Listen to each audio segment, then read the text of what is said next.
Welcome to Mornings with Patricia. Happy Friday. Well, I just came back from teaching my mystery school, the mystery school, not my mystery school, based on Franz Barden, and that was a delightful time with all the students. What you're seeing here is what we call the fireplace room. So I have an interesting story about this room. It's the first room when I came into this house to look at the house when it was for sale. And we had lived in a 1901 house on 17th Street in Salem. And it was very interesting because we didn't have a fireplace. I really, really, really wanted a fireplace. So in our little tiny 1901 house front room, I would look at the television set that I never watched and imagined it to be this amazing fireplace that went from floor to ceiling. And I'm going to tilt this a little bit so you can see, and it goes all the way up. This is I don't know, it's a very high roof. So you can see that it goes, from floor to ceiling, and it was amazing to manifest that and to walk in. So it's also my favorite room because it's where all my books are. Okay, so today I'm going to talk about simplicity. And I'll be talking also about my books and experience I had some years ago around simplicity when I was taking the Peruvian shamanic program with Larry. So what is simplicity and why is that important? Well, some people will talk about themselves as a minimalist, where they've gotten to a point in their lives where they don't need so much stuff. So their house is very zen-like, if you like, that there's not stuff all around. Other people are in a place in their lives, and maybe they always will be, where there's a lot of stuff and a lot of clutter. So I think I was at a point of a lot of clutter at one point in my life, and now I'm kind of in between. I do find a lot of comfort in having a lot of books around.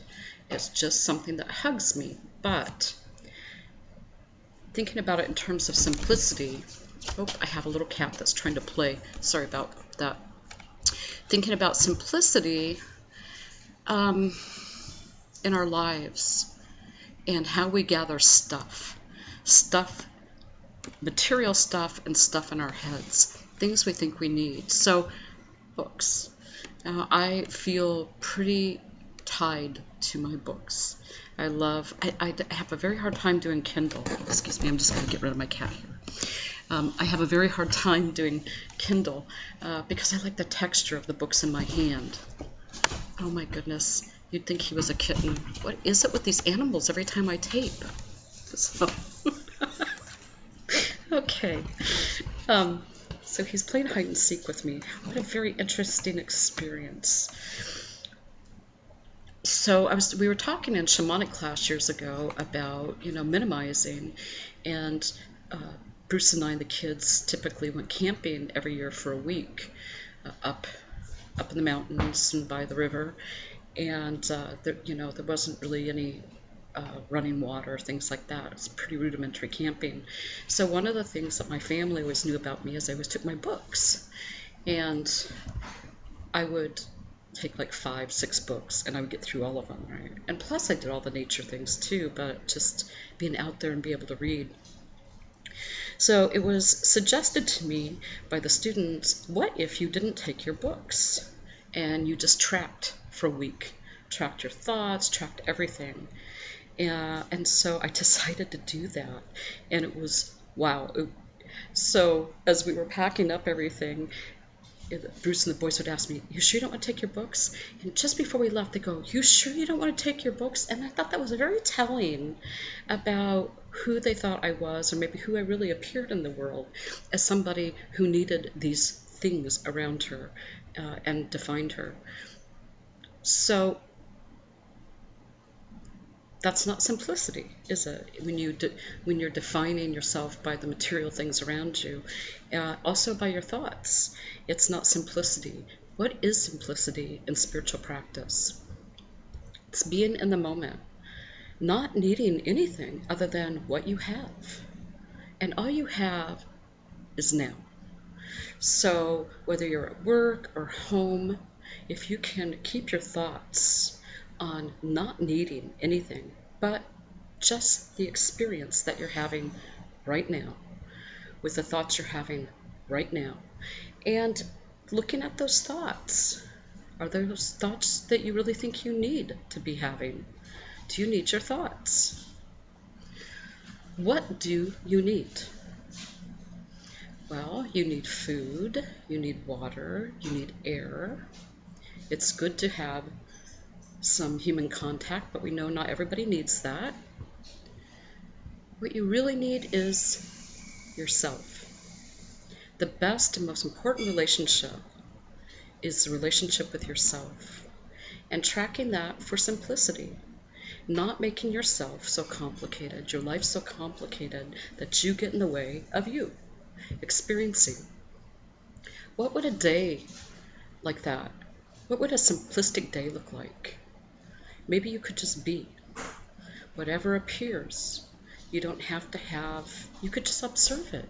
You don't have to have a commentary on it. You don't have to say, oh, this is a defining moment, right? You can just be with whatever is and whatever shows up. When you do that, you start to develop a very deep appreciation, and you realize the most important things that you need in life are already inside you.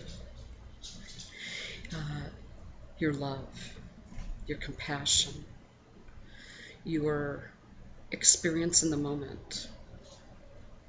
Because you don't need the experience you just had a moment ago, and you don't know what you're going to have a moment from now. So just being in the now is a very simplistic, and not asking anything of the moment. This is the other thing. I think so many times we ask so much of the moment, and then we get disappointed because it's not delivering what we think we should be getting, or what we think we want. So if you are going to be simplistic, you just open yourself and are available to whatever the moment offers. So whether you're trying to tape and there's a cat trying to play hide and seek with you around the computer screen, that's what appears in the moment. So what you think you need in the moment is for everything to be great, and so you can be focused, for me, so I can be focused and I can do this, then I don't get the joy of this 4-year-old cat who thinks he's a kitten trying to play hide and seek around the computer screen. These are things in our lives, because what we think things that are happening are interrupting our experience, that it's interrupting that big experience that we want to have. I know this from meditating. It's very interesting, because when I first started meditating, I thought, oh, okay, this is the goal. This is the goal. And now I'm not sure that I have a goal. I'm just present. And I'm not attached to what comes up or doesn't come up. At first I was the spiritual thrill seeker. I wonder what I'm going to see. I'm going to see something really spiritual. In meditation, when we don't allow for simplicity of the moment, we can get very disappointed because we think nothing's happening. We think that, I'm just sitting here breathing or meditating and nothing's happening. Everything's happening. Right? Everything is happening if you can let go of the expectations and be in the moment. Everything is happening for you. And when you are present with whatever happens, if something really quote-unquote big happens, you're not attached to that. It's just something that shows up, and you observe it, and you're not attached to things that are either big or small. Same thing in the outer world. You're not attached to anything that's either big or small. The size or the momentum or whatever it is doesn't have a significance. It simply is. And you can be very simple with that. And simple can be really good. Does it have to be a minimalist? No. I think you can have whatever you want around if that's what you want to have. But it's what's inside. So if your inside is uncluttered, then your outside will start to be uncluttered. And when I say uncluttered, I mean what is getting in the way of you experiencing, what is getting in the way of you being centered, of you being able to go out throughout your day and really be with whatever's showing up. It's just, I can't, it's just a lovely thing. It's a lovely thing. And people will appear for you, and it's almost like the universe is like, hey, you ready? Hey, you want to test this? It's just really interesting what shows up. And I'm like, come on, bring it on. We're good. Yeah, it's delightful. Yep, yeah, I'm just noticing and observing that. Don't have to have a commentary around it. That's just, it's funny. It's funny how our mind works, isn't it? Right? Um, I was just saying tonight, and this is something I think I've shared before, is that, who's thinking who? Are you thinking your thoughts, or are your thoughts thinking you? And who are you? And who's the one thinking? Right? It's like the one who is observing is not necessarily the one who's thinking. So the observer self can feel, have a very simple, clear experience. But the one who's thinking, either being thought of or thinking, gets a little caught up in all the minutia of that. So what's your task today? I don't like that word task, but what's your invitation today? Your invitation is to keep it simple. Don't make a complex story around your emotions. Don't make a complex story around your thoughts. Don't make a complex story about your life. Any experience, just keep it simple. If somebody's having a meltdown, have compassion. You do not have to have a meltdown with everybody around you.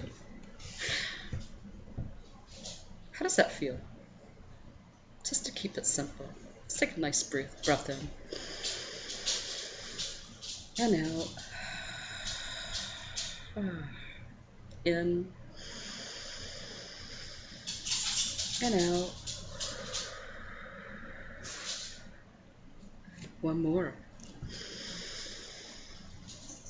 And out.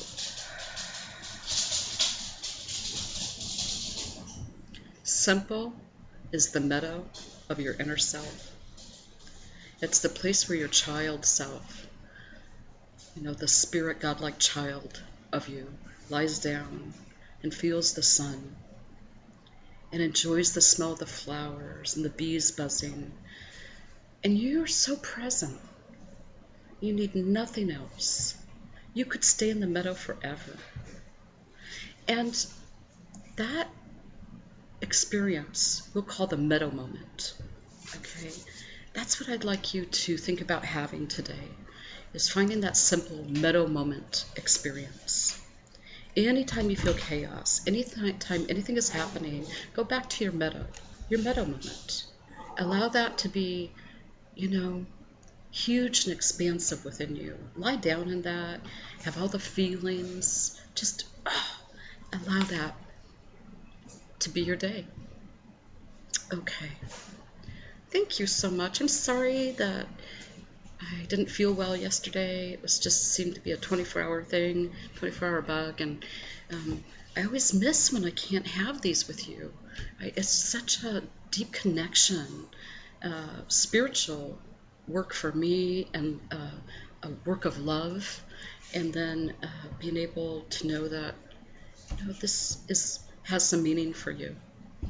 Thank you so much. You have no idea how symbiotic this is. So it's not just you getting it, it's for me too, to feel all the unitedness and the love, and people starting off their day. And I know some people watch these before they go to bed, and that's absolutely fine too. So 1, 2, 3. Oh my God, I love myself, and I love you. Have a blessed day. And I won't see you tomorrow, but I'll see you next week. Have a great weekend. Bye-bye.